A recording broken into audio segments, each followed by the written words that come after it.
Hola inversionistas, pues bien, en esta ocasión toca tema de análisis de bolsa. El tema del día de hoy, que se llama capital contable, es bastante utilizado al momento de analizar acciones para poder invertir en la bolsa de valores. Antes de poder darles el significado o la connotación de qué es el capital contable, me gustaría decirles la forma en la cual se obtiene. Normalmente en las páginas que yo utilizo, la principal wsj.com, este valor ya lo dan calculado. Sin embargo, sí es necesario que ustedes sepan cómo es que se obtiene para que puedan entender de una mejor manera qué es lo que significa. En la contabilidad general nosotros tenemos una fórmula que es igual a activos menos pasivos igual a capital contable. ¿Ok? Aprovechando que ya estamos en esto, les voy a dar el significado de cada uno de ellos de forma independiente. Al menos desde mi punto de vista, les voy a dar el significado que yo utilizo y que creo que ustedes pueden entender de una mejor manera. No es un significado de libro, no es un significado muy técnico, pero creo que de esta manera lo van a poder entender un poquito mejor. La parte de los activos es todo aquello que la empresa tiene que le da la posibilidad de generar una utilidad. La parte de los pasivos es todo aquello que la empresa debe que en algún momento le va a reflejar una salida de efectivo. Entonces, el capital contable, que es la diferencia de los activos menos los pasivos, va a ser todo aquello que el socio o los socios accionista o accionistas tienen o deben. Y aquí voy a hacer un enorme paréntesis sobre todo aquellas personas que ya están invirtiendo en bolsa. Si ustedes tienen un contrato de intermediación bursátil, sean de México, de Estados Unidos, de Canadá, Colombia, Perú o de cualquier otro país, yo de verdad les sugiero, les recomiendo y los exhorto a que revisen de principio a fin todo su contrato de intermediación bursátil, porque yo sé que muy seguramente sabrán de los derechos y beneficios que hay al invertir en la bolsa, pero también es necesario que sepan las obligaciones y responsabilidades que se tienen al invertir también en acciones. Solamente lo voy a dejar así, no voy a ahondar mucho en el tema. De verdad espero que si están invirtiendo en bolsa, si tienen un contrato de intermediación bursátil, le den una leída a profundidad. ¿Ok? Ahora regresamos. Capital contable puede tener dos tipos de valores diferentes. Puede tener un valor positivo o puede tener un valor negativo. Y esto va a depender del tamaño de los activos y de los pasivos. ¿Estamos de acuerdo?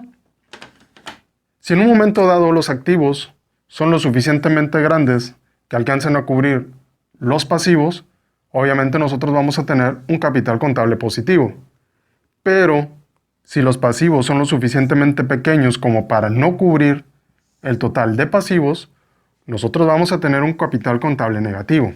¿Estamos de acuerdo? Si el capital contable es positivo, entonces el dueño o los dueños de un negocio, ya sea que cotice o no en la bolsa, los dueños o dueños tienen. Pero cuando el capital contable es negativo, los dueños o dueño del negocio, en todo caso, debe. Es muy importante que ustedes tengan el conocimiento de esto, porque junto con todos los otros parámetros que siempre estamos analizando cuando estamos haciendo análisis de bolsa, nos ayudan a determinar si la empresa en cuestión es buena para invertir o nos deberíamos de mantener un poco alejado de ella. Ahora, ¿cómo se puede presentar el capital contable de una empresa? Ese tiene varios tipos o diferentes formas en las cuales puede aparecer. Por ejemplo, lo que veíamos en la empresa que era de Sony, donde el capital contable venía de menos a más a través del tiempo. Por otro lado, también tenemos algunos resultados de empresas como por ejemplo la de Mattel, donde el capital contable hacía todo lo contrario, venía de más a menos. Hay otras empresas que se mantienen bastante laterales, casi sin ningún cambio, pero la tendencia sigue siendo a incrementar paulatinamente. Y hay otras que por el contrario se mantienen estables, pero que la tendencia es ir hacia abajo. Y hay otras empresas que ya de plano o una de dos, o pasaron a terreno negativo, o están en terreno negativo y siguen cayendo. Consideraciones especiales al momento de analizar empresas. Lo mejor que pueden hacer ustedes es mantenerse en empresas que obviamente están haciendo que el capital contable suba, porque eso le da un valor agregado tanto a la empresa como a los accionistas. O cuando menos que sean empresas que se mantienen laterales y que van incrementando paulatinamente. Si la empresa se mantiene lateral pero con una tendencia a reducir el capital contable a través del tiempo, tal vez no sea tan exagerado como los otros dos escenarios donde ya toca terreno negativo o donde de plano ya estaba en terreno negativo y se sigue hundiendo todavía más.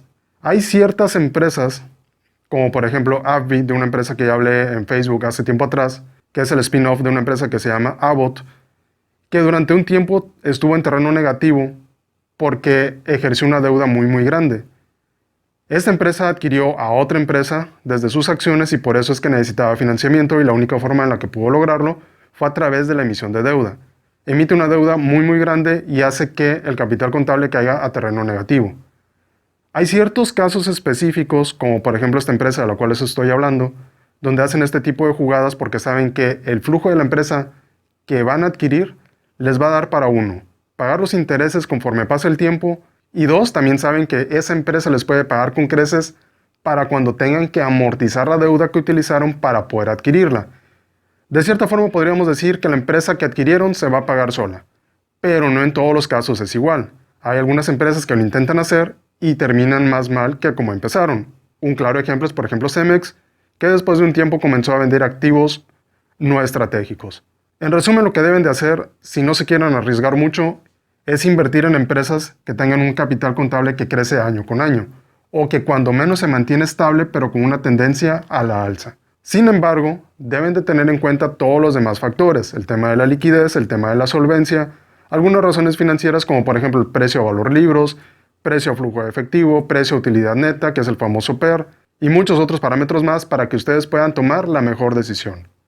Realmente este tema del capital contable no es un tema muy extenso, solamente lo estoy utilizando como punto de partida porque lo tengo que tocar antes de pasar a la estructura de capital, que también es conocida como el apalancamiento de una empresa.